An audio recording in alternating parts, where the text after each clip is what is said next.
Et si on parlait de sport? Et si on parlait de sport? Une émission produite et réalisée par Laurent Garnier et Pauline Gaston-Candutte avec le concours du comité départemental olympique sportif de Haute-Garonne. Bonjour à tous et à toutes, c'est la 72e émission de Si on parlait de sport. Nous sommes très heureux avec Pauline Gaston-Candutte de vous accueillir pour vous parler de sport, mais surtout donner la parole à ceux qui font le sport. Merci à nos partenaires, le comité départemental olympique et sportif de Haute-Garonne, Profession Sport, Animation 31, Samper Connect et LG Consultant qui nous accompagnent toute l'année pour la réalisation de ces émissions. Pour cette 72e émission, nous avons le plaisir d'accueillir Anissé Kounougus, ancien président du comité départemental de karaté et discipline associée de la Haute-Garonne, 4e dan, adjoint au maire de la ville de Saint-Orens-de-Gamville, Enzo Mounsaveng, ceinture noire et arbitre national de karaté, Éric Bovin, président de la Ligue Occitanie de montagne et d'escalade, Luc Chabrol, vice-président de la Ligue Occitanie de montagne et d'escalade, trésorier de la Fédération française de montagne et d'escalade. Bonjour à tous et bienvenue dans cette émission. Au sommaire, découvrez la puissance du karaté, un art martial complet pour le corps et l'esprit. Le karaté, bien plus qu'un simple sport de combat, est une discipline qui allie force, agilité et maîtrise de soi, basée sur des techniques précises de coups de poing, de pied, de blocage et d'esquive. Il forge aussi bien le corps que l'esprit. Accessible à tous, quel que soit l'âge ou la condition physique, le karaté permet de renforcer la confiance en soi, améliorer la souplesse et la coordination, tout en apprenant à gérer le stress. En Occitanie, la Ligue de karaté et disciplines associées offre à chacun la possibilité de découvrir cet art martial à travers ses nombreux clubs et événements. Que ce soit pour la compétition ou le bien-être personnel, le karaté est une voie vers l'équilibre, l'épanouissement et le dépassement de soi. Et en deuxième mi-temps, découvrez la montagne autrement, sensation, aventure et dépassement de soi au cœur des plus beaux paysages français avec la Fédération française de montagne et d'escalade. C'est la FFME qui est en charge du développement de l'escalade, l'alpinisme, le canyonisme, la randonnée de montagne, la raquette à neige et le ski alpinisme. Accessible à tous, ces sports allient aventure, technique et respect de la nature, permettant à chacun de repousser ses limites tout en profitant des paysages exceptionnels qu'offre la France. Des Alpes aux Pyrénées, la pratique se fait en toute sécurité, avec une attention particulière à la formation et à l'accompagnement des sportifs, qu'ils soient amateurs ou professionnels. Mais avant le coup d'envoi de cette 72e émission, place à l'avant-match et aux principaux résultats sportifs de la semaine. Et si on parlait de sport avant match? Et oui, place aux principaux résultats sportifs de la semaine. On va commencer avec toi, Laurent, et tu vas nous parler d'athlétisme. Et oui, on va courir un petit peu. On va faire Marseille-Cassis chez les femmes avec de retour cette saison après 4 ans de suspension pour dopage. Clémence Calvin s'est imposée en 1h13 minutes et 32 secondes sur la Marseille-Cassis, une course traditionnelle de 20 km à travers le parc national des Calanques. Passons à l'Ironman avec les championnats du monde à Kona à Hawaï, où l'Allemand Patrick Lange a magnifiquement remporté la finale des championnats du monde d'Ironman samedi dernier à Hawaï. Le Français Sam Laidlaw, en tête et très en forme jusqu'au 17e kilomètre du marathon, s'est effondré. Tenant du titre, il termine péniblement à la 18e place. Et on va passer à la natation avec Coupe du Monde à Incheon en Corée du Sud. Après ses victoires sur le 100 mètres 4 nages et le 200 mètres 4 nages, Léon Marchand continue sa moisson en Coupe du Monde petit bassin avec un 3e succès cette fois sur 400 mètres 4 nages grâce à son très bon chrono de 3 minutes 58 secondes et 30 centièmes. Le nageur de 22 ans inscrit un 2e triplé sur 4 nages après celui de la semaine dernière. Malgré l'enchaînement des courses, le Français s'est payé le luxe d'exposer son propre record de France établi dimanche dernier à Shanghai en 4 minutes 0 secondes et 0,3 centièmes. Passons désormais au tennis de table avec la WTT Champions de Montpellier. Poussé par une Sud de France Arena acquise à sa cause, Félix Lebrun a remporté la WTT Champions de Montpellier en venant à bout du japonais Tomokazu Harimoto en 5 manches, 11-7, 11-9, 11-6, 8, 11, 11-4. Jamais un Français n'avait remporté un tournoi de ce niveau. Et en demi-finale, il avait battu le Chinois, qui était vice-champion olympique quand même, Pauline. On va passer au tennis aussi avec un bel exploit, l'ATP 500 de Bâle. Un jeune Français, Giovanni Mepecci Pericard, 21 ans, a battu l'Américain Ben Shelton en finale, 6-4, 7-6, son plus grand titre qui le propulse au 31e rang mondial. Quelques mots de surf avec les mondiaux de surf Masters au Salvador. À 62 ans, Éric Gracier décroche le titre de champion du monde. Donc il n'y a pas d'âge pour surfer. En ski alpin, on passe de l'eau, mais sur des skis maintenant, avec le lancement de la Coupe du Monde chez les hommes à Solden en Autriche. Thibaut Favreau était le Français le mieux classé du géant de Solden dimanche, avec une 15e place pour la première course de la saison. Les Bleus admettent qu'il reste encore du travail. C'est Alexander Steen Olsen qui s'est imposé en ouverture de la saison de ski.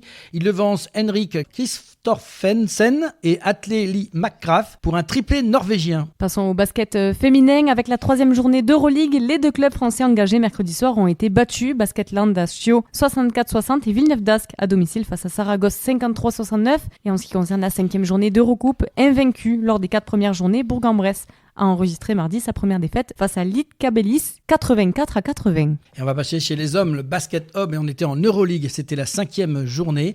Première confrontation en Euroleague entre Monaco et Paris qui a tourné à l'avantage du club francilien 80-97. Dans le coup, une grande partie de la rencontre, Lyon-Villeurbanne a finalement été battu 90-83 sur le parquet de Barcelone. Et on passe à la Nationale 1. Ici, le Stade Toulousain basket s'est incliné 73-76 face à Levallois. En handball féminin, désormais le match amical. 2 jours après leur défaite à Toulon, les Bleus ont pris leur revanche sur la Hongrie 26-22 samedi dernier, remportant ce nouveau match de préparation à l'Euro 2024. En handball, Ligue des Champions, 6e journée, les Parisiens sont venus à bout de Berlin, 40-38 pour signer une 4e succès d'affilée.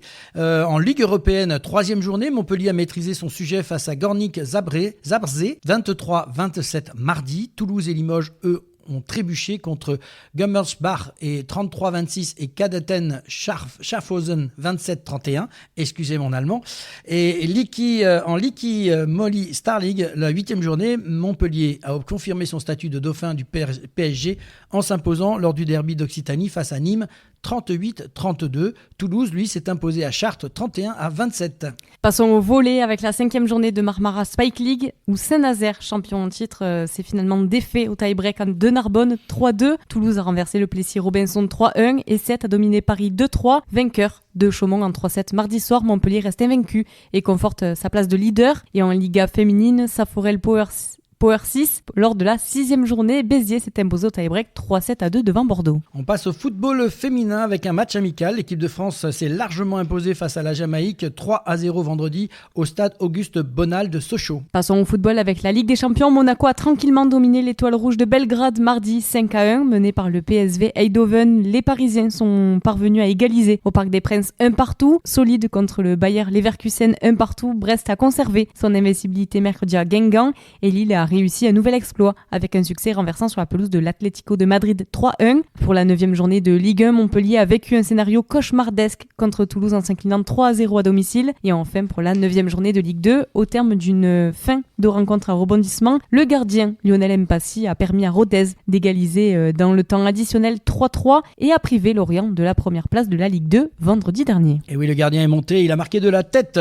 c'est pas souvent que ça arrive. Et bravo aux Rodésiens. Alors on est maintenant en rugby 15, en top 14, 8e journée. Castres a subi un revers sur la pelouse du promu Vannetais, 34-28. Montpellier a lui décroché un succès quasi référence face à La Rochelle, 16-0, grâce notamment à une défense héroïque. Perpignan s'est incliné face au Racing 92, 30-23. Le Stade Toulousain, lui, corrige Toulon, 57-5, avec 8 essais marqués dimanche.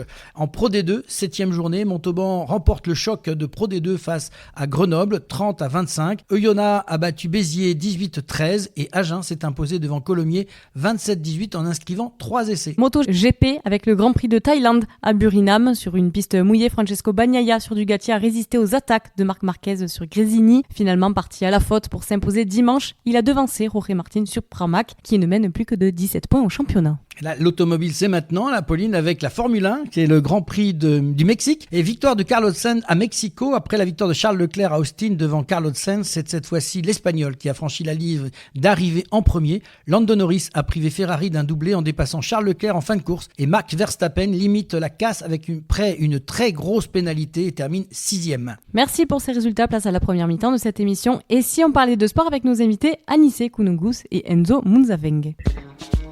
Et si on parlait de sport, première mi-temps. Retour dans l'émission Et si on parlait de sport avec Anissé Kounougus, ancien président du comité départemental de karaté et discipline associée de la Haute-Garonne, 4e dan et adjoint au maire de la ville de Saint-Orens de Gamville, et Enzo Munzaveng, ceinture noire et arbitre national de karaté. Bonjour à tous les deux. Bonjour à toutes et bonjour à tous. Bonjour. Bonjour tout le monde. Alors Enzo, on va commencer par vous. Est-ce que vous pouvez vous présenter en quelques mots et nous parler un peu de votre parcours dans le monde du karaté? Alors enchanté, je m'appelle Enzo Moonsering.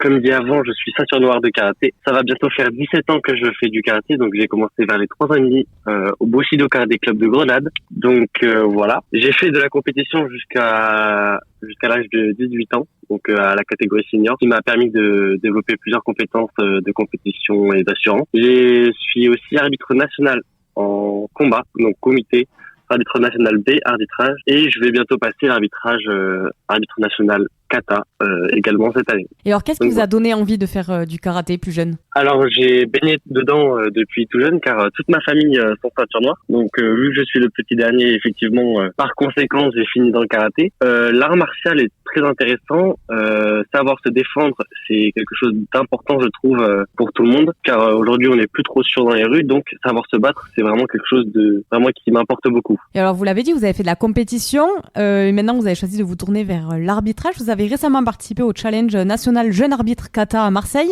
où vous avez terminé 3e de la catégorie honneur. Comment avez-vous vécu cette expérience? Alors ce challenge, je l'ai vécu comme une expérience incroyable. Avant ça, je n'étais pas arbitre national, donc c'est grâce au challenge jeune arbitre que j'ai fini à arbitre national. Donc je n'avais pas eu l'occasion de voir des compétitions au niveau national, donc avec des compétiteurs avec un niveau de ce niveau-là, très élevé. C'était vraiment une très grande expérience dans le sens où on ne voit pas ça tous les jours. On a également eu une cohésion de groupe au sein de la ligue quand on part avec un groupe de jeunes arbitres et on crée des liens très forts à l'heure actuelle où c'est presque mes meilleurs amis aujourd'hui. Donc c'est vraiment génial sur tous les points. C'est également ludique car on fait beaucoup de tests de tests d'arbitrage pour nous apprendre les règles, la réglementation à l'utiliser et comment bien l'utiliser, mais de façon ludique et pédagogue. Donc très très intéressant pour des jeunes comme nous. Et je peux le souligner si vous voulez, ce n'est pas la seule édition que j'ai faite de challenge jeune arbitre. J'ai également fait 3 ou 4 fois ce challenge au cours de mes années antérieures où je faisais également des podiums. Et alors, donc, voilà. Je l'ai dit, vous êtes jeune arbitre kata. Qu'est-ce que kata pour les auditeurs qui ne connaissent pas? Alors le kata, c'est une démonstration, donc on va dire c'est plus une chorégraphie qui est faite de A à Z, où on ne doit pas se tromper, et qui démontre la force intérieure du compétiteur, comme s'il était dans un combat. Donc voilà. Et alors, quelles ont été les plus grandes difficultés que vous avez rencontrées en tant que jeune arbitre jusqu'à présent? Alors je dirais que l'une des plus grandes difficultés, c'est l'adaptation. On doit s'adapter à plusieurs situations différentes, plusieurs mises en situation, à plusieurs cas, plusieurs personnes, car les cas diffèrent des personnes logiquement, et la prise de décision rapide. Alors ça, c'est l'une des plus grosses difficultés que je vois à l'arbitrage, que ce soit pour moi ou pour d'autres. La prise de décision rapide, car ça doit être dans l'instant T où on a 10 secondes pour seulement réfléchir à la décision avant de donner notre décision. Suite à cela, la décision peut avoir des impacts, car si on fait gagner le mauvais ou le bon, ça l'envoie au championnat de France et d'Europe par la suite, qui peut avoir un assez grand impact sur le compétiteur. Donc voilà, il y a un peu de pression, on va dire, à gérer. Et alors, quel conseil donneriez-vous aux jeunes qui souhaiteraient se lancer dans l'arbitrage en karaté ou dans le karaté tout court? Alors je dirais lancez-vous. Pour aller au karaté, c'est très très bien, une activité sportive et un art martial. Lancez-vous car ça nous permet d'avoir des bonnes prises de décision. C'est très bien encadré au niveau départemental et de la ligue régionale. C'est très très bien encadré. Ça permet de surpasser les peurs et de vaincre la timidité qui est une barrière un peu pour tout le monde actuellement. Voilà. Merci beaucoup Enzo. Anissé, je vais désormais vous donner la parole. Pour commencer, est-ce que vous pouvez vous présenter vous aussi en quelques mots et nous parler de votre parcours dans le monde du karaté ainsi que vos responsabilités actuelles au sein de la discipline? Alors, je suis passionné de karaté que je pratique depuis 40 ans. Donc après une carrière de compétiteur, donc j'ai exercé différents postes, aussi bien techniques dans l'arbitrage, en tant que directeur technique départemental aussi, diplômé d'État avec un brevet. Et donc j'ai pu enseigner la pratique et aussi j'ai occupé des postes de direction. Donc vous l'avez souligné, ancien président de la Ligue Midi-Pyrénées et ancien président du comité départemental Haute-Garonne. Et aujourd'hui je suis président du club Bushido Karaté de Fronton. Voilà, c'est une petite structure, mais très, très dynamique, avec beaucoup de jeunes. Donc, ça représente à peu près la moitié des effectifs. On est à peu près 60-70. Donc, je m'éclate royalement. Et alors pour parler de compétition, et en l'occurrence d'une grosse compétition, le karaté a fait son entrée aux Jeux Olympiques à Tokyo en 2021, mais n'a pas été retenu pour Paris. Que pensez-vous de cette décision ? Alors, tout d'abord... Vaste question. Oui, mais tout d'abord, je pense que les Jeux Olympiques ont eu un bilan très positif au niveau des arts martiaux. Il faut le souligner, les remarquables résultats du judo et du taekwondo. Alors, avec une pointe de déception et de regret pour le karaté, effectivement, notre champion olympique de Tokyo, Steven Da Costa, n'a pas pu défendre son titre à Paris. C'est dommage. Bon, voilà, c'est dommage qu'une discipline aussi populaire ne fasse pas partie de la famille olympique. Mais après, au-delà de cette déception, il faut se poser aussi des questions dans notre discipline. Il faut parfois aussi se remettre en question. Et donc, sur notre fonctionnement, sur notre gouvernance, il est peut-être temps de procéder à des réformes significatives au sein de la Fédération française de karaté. Et d'ailleurs, les élections fédérales de décembre prochain pourront peut-être être l'occasion d'entamer cette réforme. Alors on va parler des élections un peu plus tard, mais là, quelles sont selon vous les raisons pour lesquelles le karaté a été écarté des Jeux de Paris ? Alors, il y a de multiples raisons. De toute façon, il ne faut pas se le cacher. Les Jeux Olympiques, c'est aussi, il y a des dimensions financières et économiques considérables. Donc, je pense que là, il faut être vraiment prêt pour aborder ces questions financières qui parfois dépassent les disciplines nationales, quoi. Donc moi simplement le regard de béotien, je dirais que on avait un bon dossier. On avait un bon bilan, puisqu'on sort avec un champion olympique de Tokyo. Malheureusement, on n'a pas été entendu par les instances internationales du CIO et aussi le comité des Jeux Olympiques de Paris. Pour moi, c'est une déception, mais c'est la vie. Il faut continuer. Je pense que de toute façon, cette ambition olympique, elle est là. Pour le karaté, elle sera toujours là, et les prochaines générations, le prochain président qui prendra la suite à partir de décembre décembre 2024, devra poursuivre cette ambition, cet objectif olympique. Alors justement, les élections du président de la Fédération française de karaté et discipline associée et de son conseil d'administration se dérouleront en décembre prochain, comme vous l'avez dit. Quelles sont selon vous les grandes priorités pour le futur président ? Alors les grandes priorités, moi j'en vois trois principalement. La première, c'est de se rapprocher au maximum des clubs, d'être à l'écoute des présidentes et présidents de clubs, parce que c'est là le vivier, c'est là où tout commence, je dirais, au niveau du karaté. Donc être à l'écoute et surtout donner les moyens aux clubs, parce que c'est de plus en plus difficile de faire fonctionner des clubs, des associations sportives. Donc être à l'écoute, leur donner des moyens juridiques, une écoute active. Après, il y a aussi bien sûr l'organisation et le développement, la promotion de la discipline à travers les ligues et les comités départementaux. Donc, et enfin, je pense que là aussi, c'est l'ambition dont je rappelais tout à l'heure, l'ambition de la plupart des pratiquants et des adhérents, c'est le rêve olympique. Donc travailler, ça ne sera pas le cas en 2028 à Los Angeles, mais après, il faut travailler pour permettre au karaté de rejoindre la famille olympique. Faire du lobbying, comme on dit dans le jargon. C'est ça. Et alors justement, comment voyez-vous l'évolution de la Fédération française de karaté dans les années à venir, notamment après l'élection de Jérémy Souterra-Sardo comme représentant des arbitres pour l'Olympiade de 2024-2028 ? Alors c'est une très bonne nouvelle pour la fédération, pour le karaté français, parce que nous avons besoin des arbitres. Sans arbitres, on ne peut pas faire de compétition, c'est si simple que ça. Donc nous devons former des arbitres départementaux, régionaux, nationaux, internationaux et mondiaux aussi, parce que et des arbitres compétents, et nous en avons. C'est un vivier aussi.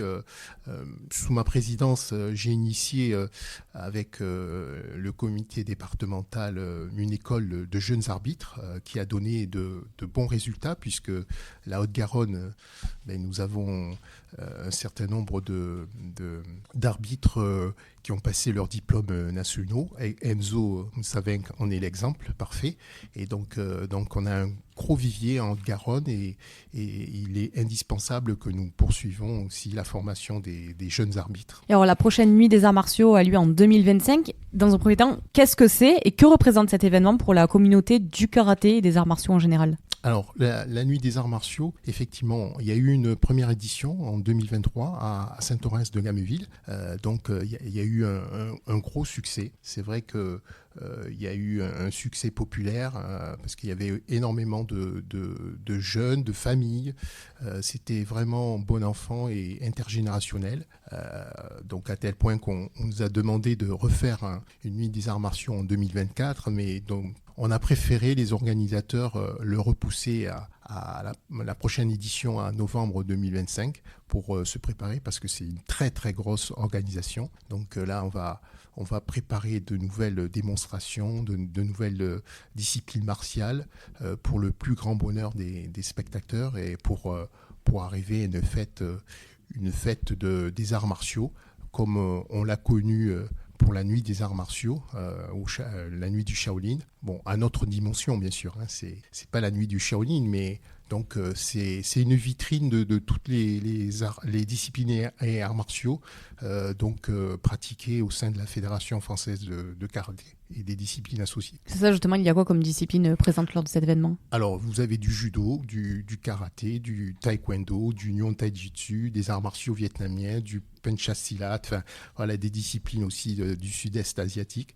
Et c'est des démonstrations enfants. Donc il y a bien sûr la mixité, avec aussi des démonstrations de femmes, de filles.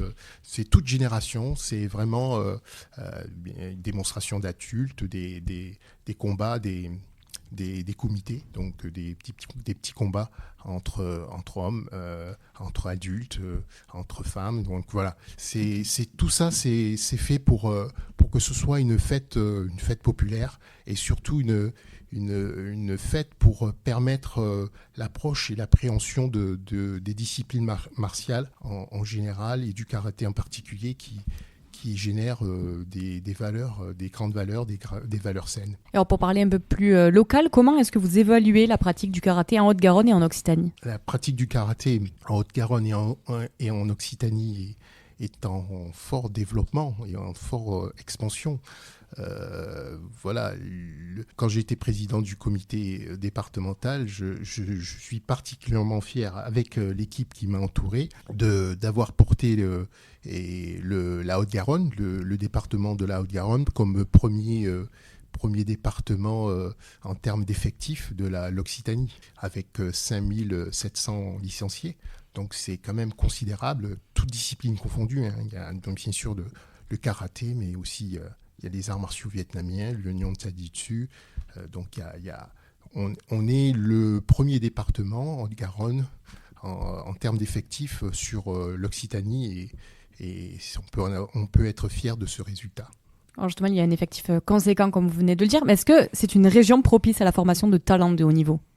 Alors, force est de remarquer que nous avons effectivement beaucoup de compétences, beaucoup de talents, des ceintures noires haut gradées, donc des 8e, 9e dames dans la région, qui permet donc d'avoir un haut niveau d'excellence. Il y a aussi des commissions de formation des grades de haut niveau, donc en particulier en Haute-Garonne, où il y a à la fois les talents, les compétences, et pour donc générer des futurs champions, aussi bien kata que combat. Et alors, quelles sont vos observations justement sur la nouvelle génération de karatéka en France ? Alors, c'est vrai que c'est le karaté. Il faut commencer de préférence jeune, de façon à avoir à la fois le physique et le mental pour évoluer ensuite vers les structures fédérales, hein, si l'envie est là, si la passion est là. Et c'est tout un encadrement qui fait que on arrive à du haut niveau. Après, faut pas oublier que la majorité des pratiquants, des adhérents, n'atteignent pas le haut niveau. Donc il faut aussi penser à eux, hein, surtout penser à eux, et faire de cette pratique, le karaté, une pratique propice à se faire plaisir, propice à la santé, propice à la détente pour des seniors. Voilà. Dans le karaté, on a la possibilité de trouver, je dirais, chaussure à son pied, et en fonction de ses capacités, en fonction de sa catégorie, et on a vraiment plaisir à faire ce sport qui est magnifique. Et quels sont les défis spécifiques que rencontre le développement du karaté dans les régions ? Alors, il y a l'expansion, le développement des effectifs, comme je disais, qui est très important, mais il y a aussi, et là ça pêche un peu, les freins, les handicaps, c'est les structures sportives. C'est-à-dire qu'il nous faut des équipements performants, à l'instar de la MAM, la Maison des Arts Martiaux de Saint-Orens.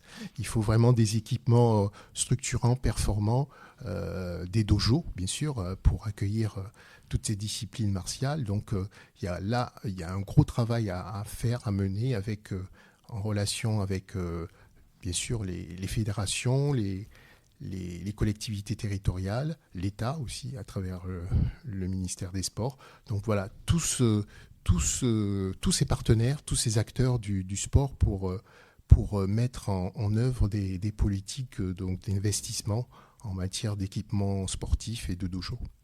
Et pour conclure cet échange, quel conseil donneriez-vous à un jeune ou un jeune qui souhaite débuter le karaté en termes de mentalité, d'entraînement ou d'engagement dans la discipline ? Alors, je considère que la plus-value, la valeur ajoutée du karaté, c'est déjà acquérir et avoir de la confiance en soi. C'est très important. C'est aussi pouvoir, Enzo l'a rappelé tout à l'heure, pouvoir faire face à des situations compliquées ou extrêmes, hein, adopter des bons réflexes pour pouvoir se défendre, et aussi et surtout se faire plaisir afin de développer des valeurs du karaté, des valeurs saines, hein, qui sont modestie, humilité, respect, courage, sincérité, contrôle de soi. Donc moi j'ai une maxime qui me tient particulièrement à cœur et que j'applique à moi-même, que je m'applique à moi-même. C'est un corps sain dans un esprit sain. Merci en tout cas à tous les deux pour ces témoignages, cette passion qui vous anime tous les deux, et bonne continuation dans vos projets. Portez-vous bien et vous connaissez maintenant la formule, vous êtes les bienvenus dans l'émission quand vous voulez. C'est la mi-temps, retour au vestiaire, on se retrouve dans quelques instants avec nos invités Éric Bovin et Luc Chabrol. Et si on parlait de sport, mi-temps.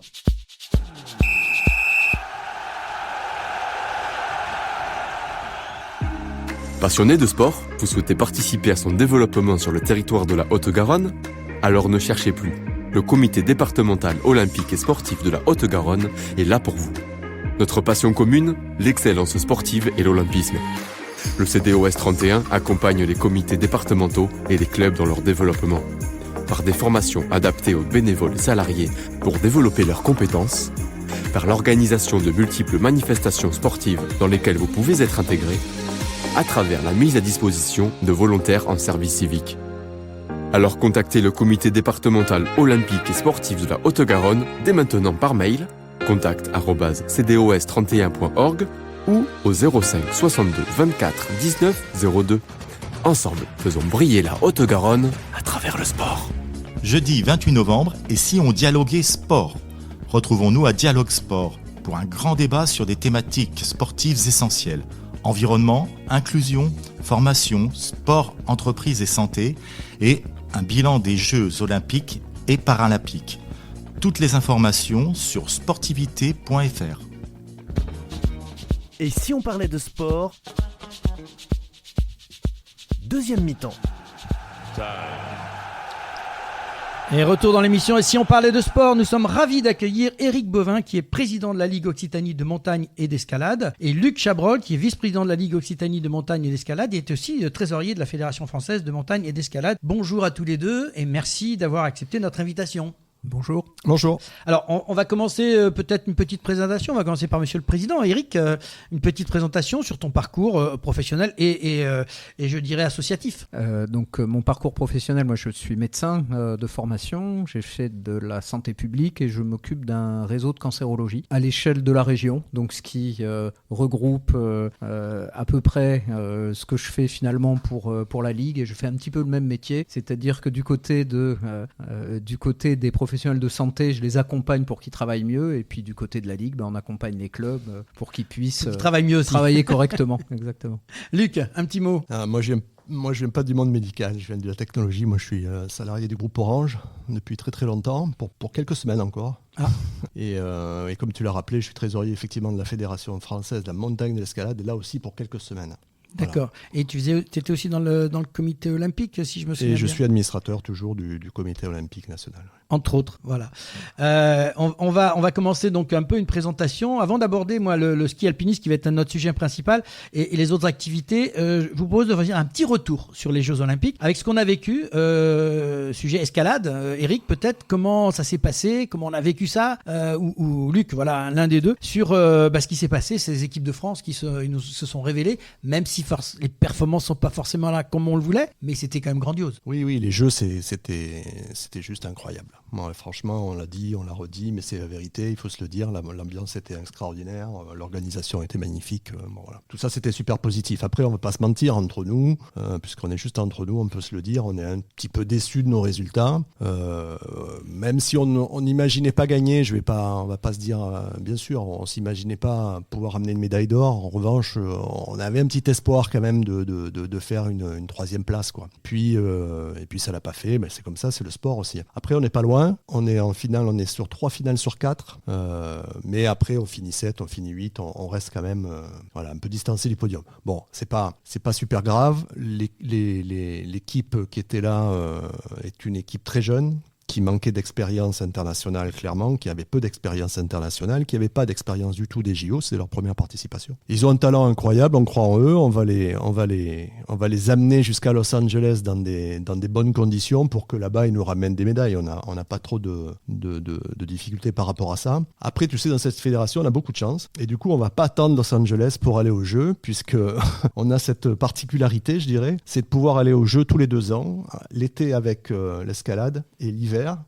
avec le ski alpinisme, qui est pour la première fois va rentrer aux Jeux Olympiques à Milano-Cortina en 2026, en février 2026. Donc on se retrouve là-bas pour parler de ça. Justement, c'est la petite liaison. Quelles sont les principales activités sportives que propose cette fédération de montagne et la Ligue en fait, et en quoi ça se distingue-t-elle pour les amateurs de sport de montagne? Parce qu'on a plein de choses. J'ai lu sur le site que vous faisiez plein d'activités. Est-ce que vous pouvez un peu détailler, parce que tu viens de le dire, vous serez aux Jeux Olympiques pour le ski alpinisme, mais il y a d'autres disciplines qui ne sont pas forcément Jeux Olympiques. Est-ce que vous pouvez nous éclairer un peu là-dessus? Ouais, alors on a 2 disciplines qui sont aujourd'hui à délégation sportive compétitive, qui sont l'escalade sportive et le ski alpinisme, on va en reparler tout à l'heure, mais à côté de ça, ces 2 disciplines ont aussi un fort volet de développement et de pratique loisirs, avec l'escalade en site naturel et évidemment le ski de randonnée au sens large, c'est-à-dire se balader dans la montagne avec des skis aux pieds, et les pots de dans phoque, un environnement dangereux avec des pots de phoque bien entendu, et tout le principe du ski alpinisme, c'est de mettre les pots de phoque quand on monte, d'enlever les pots de phoque quand on descend pour glisser dans un environnement voilà qu'on peut pas atteindre. Alors on rassure tout le monde, c'est plus des pots de phoque. Et on va rassurer quand même les gens. On n'est plus, ça a évolué depuis. Hein. Tout à fait, mais on continue à appeler ça les pots ou les pots de phoque. Voilà, c'est pour ça que je voulais juste rassurer qu'on tout à fait. On touche pas ces animaux-là. Et donc à côté de ces disciplines, en fait, c'est toutes les disciplines en environnement montagne, en environnement, je mets entre guillemets, dangereux de montagne, qui fait la spécificité de la fédération. C'est derrière tout ce qui est randonnée en montagne, raquette à neige en montagne, mais bien entendu alpinisme et le canyon, tout ce qui est environnement aquatique en montagne, avec des problématiques. Alors le canyon, on le partage avec d'autres fédérations. Et voilà, donc c'est tout ce qui concerne l'environnement de la montagne qui fait la spécificité de la Fédération française de la montagne et de l'escalade. On parlera de la sécurité tout à l'heure parce que je sais que c'est un des éléments importants. Le ski alpinisme, parce que c'est un petit peu le sujet vraiment qui nous intéresse aujourd'hui, une discipline qui est donc en plein développement, notamment donc en Occitanie. Pourriez-vous nous expliquer en quoi consiste cette pratique et pourquoi elle connaît un tel succès? L'un ou l'autre, Luc ou Eric? Luc? Le succès, il est grandissant, c'est vrai. Alors, il a été mis en lumière il y a peu de temps. Oui, parce qu'on a une équipe de France qui marche bien. D'une part, mais aussi par la période du Covid. Oui. Rappelle-toi, le Covid, tout est fermé, les stations de ski sont fermées, ont l'obligation de fermer, et du coup, les gens, quelque part, ils redécouvrent un peu qu'on peut faire du ski sans avoir de station. Tu vois. Merci le Covid, alors. Mais oui, mais ça nous a remis une espèce de focus sur cette activité qui existe, qui est ancestrale, tout à fait.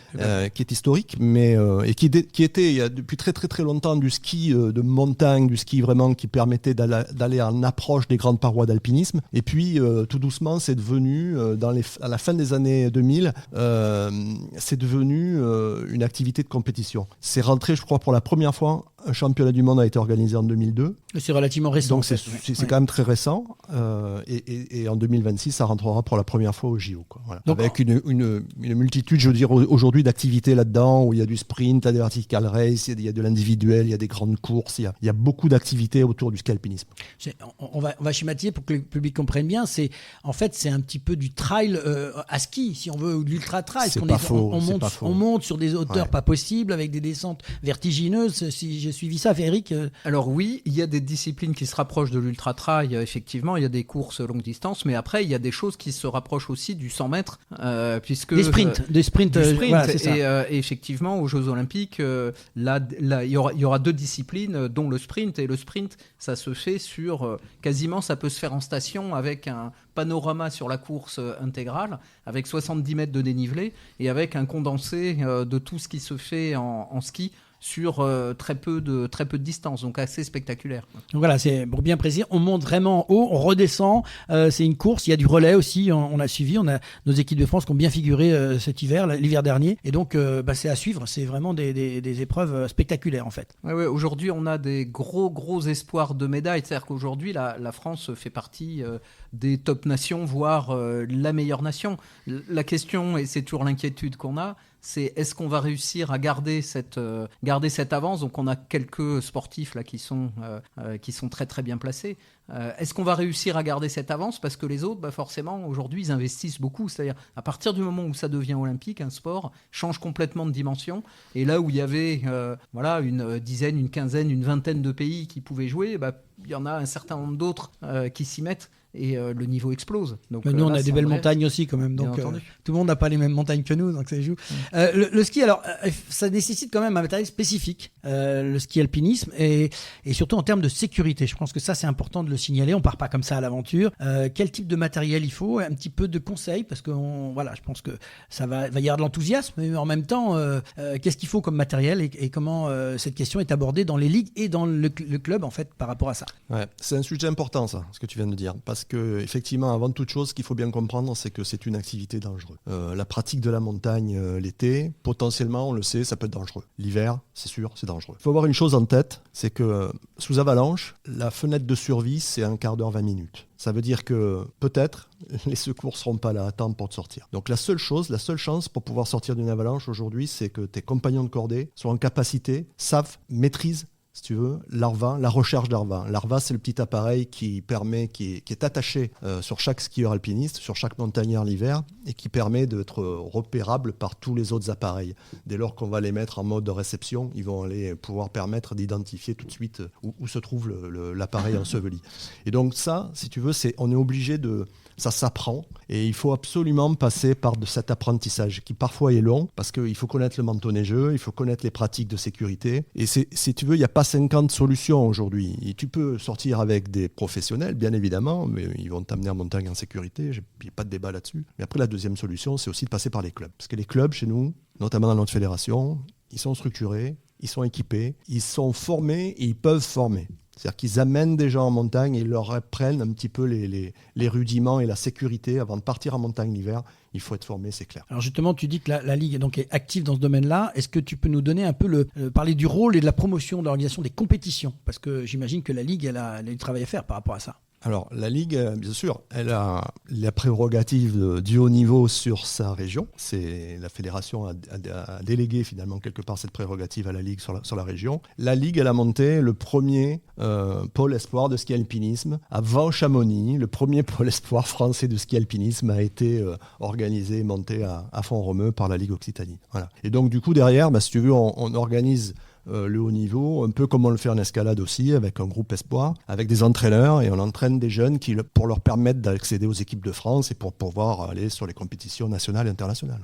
Ce pôle excellence, il est situé à Font-Romeu. À Font-Romeu, donc il tourne toute l'année. Alors il tourne l'hiver principalement, et on en est à la 3e ou 4e session là, qui va débuter. Donc s'il y a des gens qui sont intéressés, comment ça se passe ? Il y a uniquement par sélection ou est-ce qu'on peut postuler ?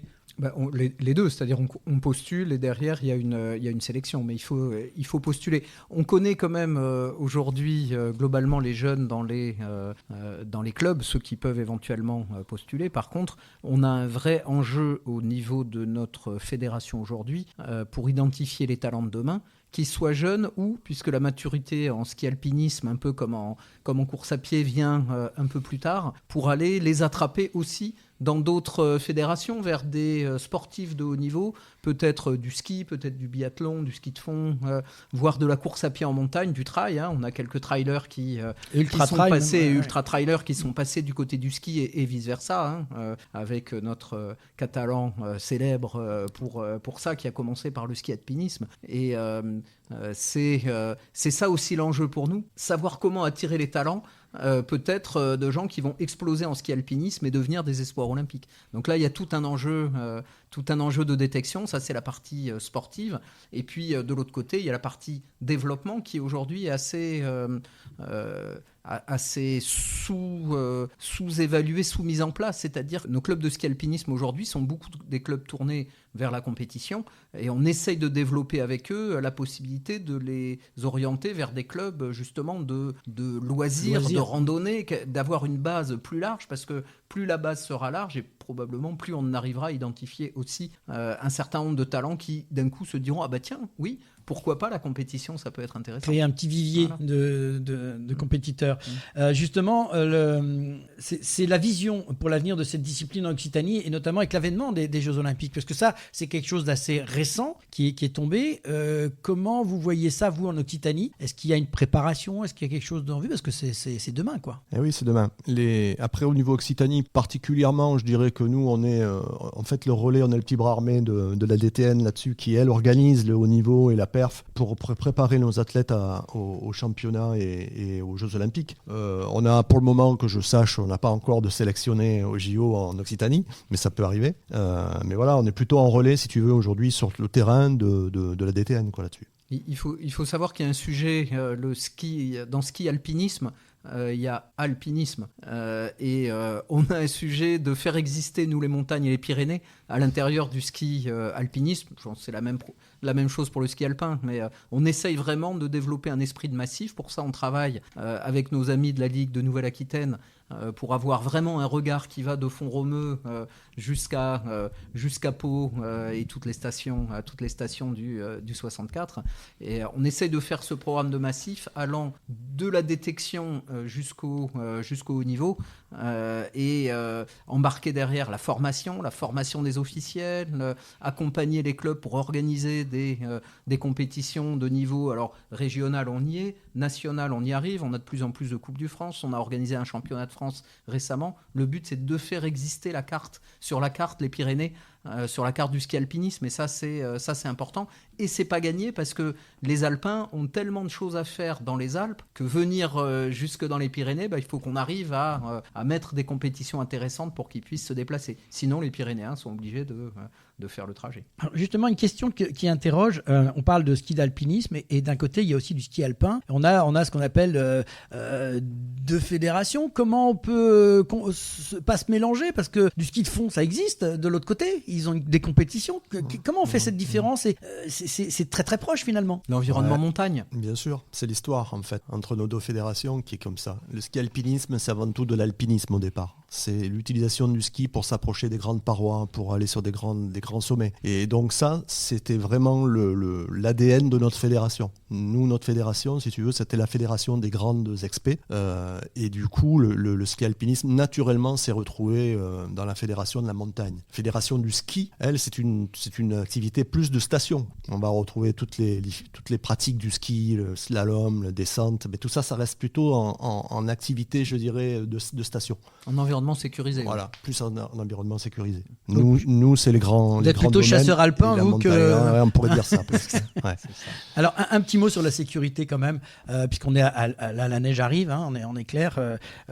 Vous êtes à la tête de ligue et quel message vous pouvez envoyer peut-être à tous ces jeunes, toutes ces personnes qui vont se lancer là sur ces pistes-là? Est-ce qu'il y a des consignes particulières à leur donner? Voilà, qu'est-ce qu'on peut leur dire aujourd'hui pour éviter, comme tu disais tout à l'heure, le danger, c'est de se retrouver coincé, quoi. Est-ce qu'il y a des règles à respecter au départ? Ouais, on l'a dit. Bon, déjà, la première chose, c'est s'équiper. Je veux dire, aujourd'hui, on ne peut plus sortir sans avoir ces petits appareils de recherche, là, ces DVA. C'est vraiment quelque chose de complètement obligatoire. Et en plus, on l'a dit tout à l'heure, l'appareil, c'est bien, mais il faut se former, il faut être capable de le pratiquer très rapidement, il faut que ce soit un réflexe. Alors, je te coupe tout de suite parce que comment tu dis on peut se former? Alors, je suis monsieur lambda, demain je vais aller faire du ski alpinisme. À qui je m'adresse? Comment ça se passe concrètement? Alors, en environnement fédéral, c'est facile. Quand on est dans un club, le club, la première chose qu'il fait quand un nouvel adhérent arrive, c'est d'organiser des situations de simulation de recherche d'ARVA. Donc, soit on est en période d'hiver, on trouve un endroit à la neige, on cache le DVA à l'intérieur d'un sac et puis on s'en va et on laisse les personnes s'entraîner à chercher. Donc il y a des règles pour chercher, c'est vraiment quelque chose qui s'apprend. Soit comme nous à Toulouse par exemple, dans nos clubs, on manque un petit peu de neige et la saison va bientôt commencer, et ben on va se former, il y a les feuilles tombent, on va se former dans la forêt, on va cacher les DVA dans les feuilles. Et déjà la première chose comme ça, c'est tous les adhérents qui veulent sortir en montagne, on leur inculque de base, et tous les ans on le refait, parce que la problématique en fait de la recherche de DVA, c'est que peut-être une seule fois dans une vie où on va en avoir besoin, peut-être. Voilà. Et c'est cette fois-là où il faut être performant. Et en général, quand on en a besoin, c'est pas parce que on est en dessous, c'est parce qu'on est au-dessus. C'est pour aller chercher les copains. Parce que si on est en dessous, de toute façon, on est équipé. On espère que les autres vont venir nous chercher. Donc, il faut que les gens soient formés régulièrement, toujours, plusieurs fois. À chaque fois qu'on sort, dès qu'on peut, on le cache. On s'entraîne, on cherche. Il y a des techniques, c'est très simple en fait. Mais quand vous êtes devant une avalanche de plusieurs dizaines de mètres de large et centaines de mètres de profondeur, et qu'il y a 5 personnes en dessous et que vous êtes 5, eh ben, il y a des règles à respecter pour arriver à pouvoir rapidement trouver le premier, le signaler, le chercher, le sortir, etc., etc. Donc il faut être équipé quand on sort. Il faut avoir la pelle, il faut avoir la sonde, il faut avoir le DVA, mais il faut aussi être formé. Et cette formation-là est importante, il faut être accompagné. On ne sort pas en montagne quand on n'a pas avec soi quelqu'un qui connaît très très bien le milieu. Et il vaut mieux se renseigner parce que des copains qui vous disent « Ouais, moi je connais, viens avec moi, etc. T'inquiète pas. » Oui, d'accord, mais ça ne suffit pas. Il faut lui demander s'il connaît, il faut essayer de voir s'il a été formé, s'il est au courant de ces situations-là. Et puis quand on sort, on est équipé. On a un équipement, on a une doudoune, on a plusieurs couches qu'on peut mettre et enlever. Enfin voilà, c'est tout un environnement. C'est très différent en fait, la compétition et la sortie loisir où on va partir sur une journée. La compétition, c'est il faut des skis. Voilà, ça suffit les skis. Pour le reste, non, là, il faut tout un équipement, toute une organisation. Et c'est ce qui est vraiment intéressant dans cette discipline. Merci. En tout cas, dernier petit conseil qu'on peut donner à nos skieurs là, qui vont se lancer pour le plaisir. Venez à la fédération. À la fédération, voilà. Donc inscrivez-vous à la fédération. Merci en tout cas à tous les deux. J'avais une petite note pour les renseignements, occitanie.ffme.fr, c'est ça ? Tout à fait. Voilà, donc vous pouvez trouver plein de renseignements là-dessus. Merci à tous les deux en tout cas. Et FFME tout court parce que le site national C'est très bien fait regorge d'informations aussi, bien sûr. Ouais. Tout à fait. Un grand merci à tous les deux pour cet Merci éclairage passionnant sur le ski alpinisme en Occitanie. Bonne continuation pour l'ensemble de vos projets. Vous êtes les bienvenus dans l'émission quand vous voulez. Merci beaucoup. Merci bien. Et tout de suite, place à la prolongation avec le quiz. Et si on parlait de sport, la prolongation.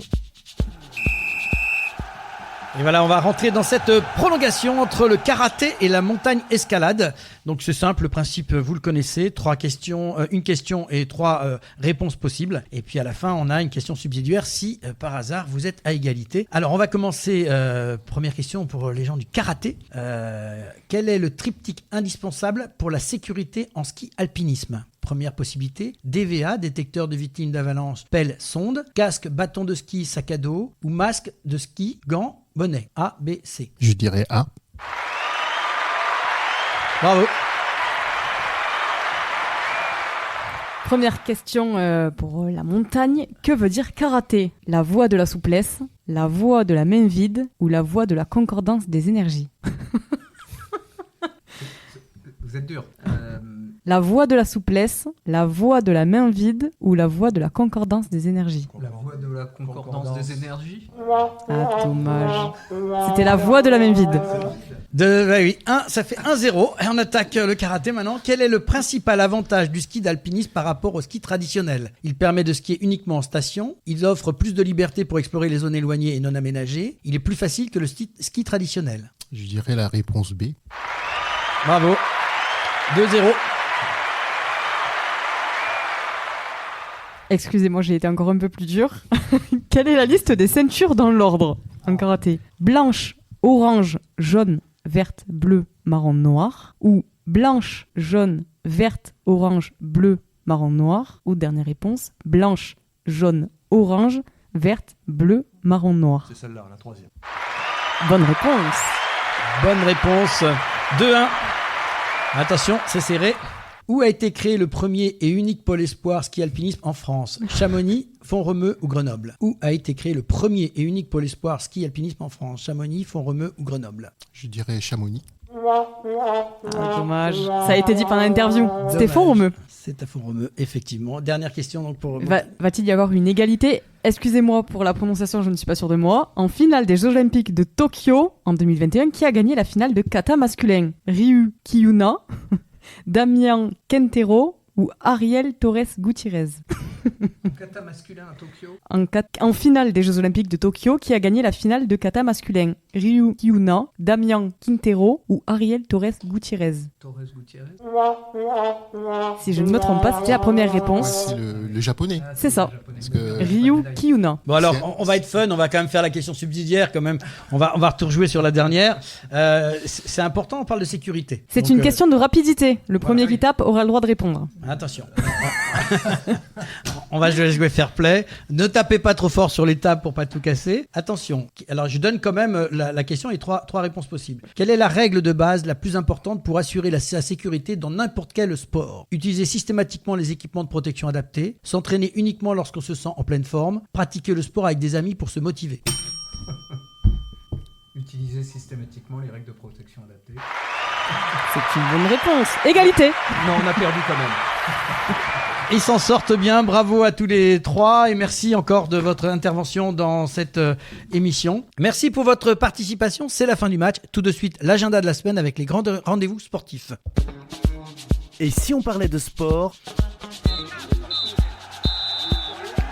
Fin du match.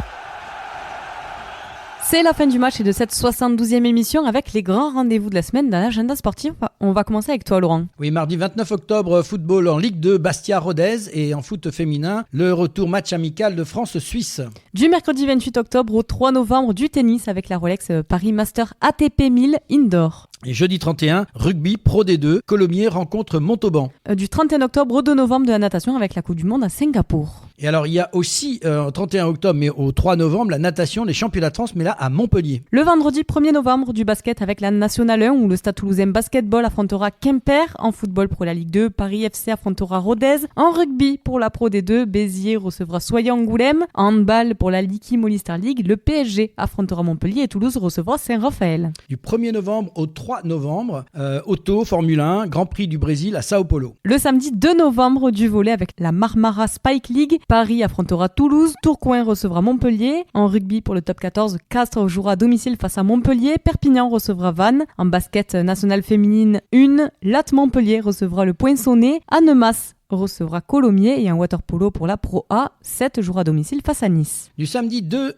au 9 novembre, tennis, le Masters WTA, finale à Riyad. Le dimanche 3 novembre, du football avec la Ligue 1 où Toulouse recevra Reims, Montpellier se déplacera au Havre et en rugby top 14, Bayonne recevra Toulouse et en MotoGP, il y aura le Grand Prix de Malaisie. Le mardi 5 novembre, football Ligue des Champions, la reprise avec Lille jouera contre la Juventus de Turin, Sparta Prague jouera contre Brest et en basket national 1, le Stade Toulousain Basketball jouera contre Tarbes Lourdes. Et enfin le mercredi 6 novembre, du football avec la Ligue des Champions où le Paris SG affrontera l'Atlético de Madrid et Bologne jouera contre Monaco. Au programme de la semaine prochaine, le ball trap, bien plus qu'un simple tir, est une symphonie de précision et de concentration. Chaque coup vise une cible en mouvement, projetée dans les airs à grande vitesse. Discipline captivante pour les amateurs de sensations fortes et de précision. Il allie tradition, technique et modernité. Le ball trap se distingue par la rigueur de ses règles et la finesse de sa technique. Il demande un équilibre entre contrôle mental et réflexe rapide, faisant de chaque tir une nouvelle opportunité de se surpasser.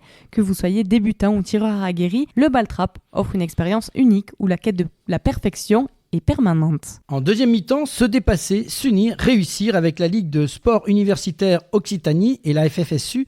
Les étudiants vivent le sport comme un véritable moteur de réussite, accessible à tous les niveaux de sport universitaire, propose des compétitions, défis inter-universitaires et journées multisports pour se dépasser et créer du lien. En s'appuyant sur des partenariats avec des universités et clubs locaux, la Ligue ouvre la voie vers des compétitions nationales et internationales tout en plaçant la santé et le bien-être au cœur de ses actions. Avec la Ligue, faites-vous de vos années d'études un moment sportif intense et inoubliable. Pour en savoir plus, rendez-vous la semaine prochaine. Merci à Anissé Kounougou, Enzo Mounsaveng, Eric Bovin et Luc Chabrol pour votre participation dans l'émission Et si on parlait de sport. C'est la 72e émission de Et si on parlait de sport. Merci à tous les internautes qui nous suivent de plus en plus nombreux. Continuez à nous écouter, à partager sur les réseaux et à vous abonner à notre chaîne YouTube Et si on parlait de sport. Un grand merci à nos partenaires, le comité départemental olympique et sportif de Haute-Garonne, Profession Sport Animation 31, Samper Connect et LG Consultant pour leur contribution précieuse à la réalisation de cette émission. Merci à Sébastien Couratin, notre partenaire informatique Samper Connect pour l'ensemble du suivi réseau informatique, plateforme podcast, site internet et ses conseils avisés. Merci Pauline Gaston-Conduite, journaliste et animatrice de l'émission, pour ton aide précieuse et la préparation et à la réalisation de cette émission. Merci à toi Laurent, merci de votre fidélité et rendez-vous pour une nouvelle aventure de Et si on parlait de sport la semaine prochaine.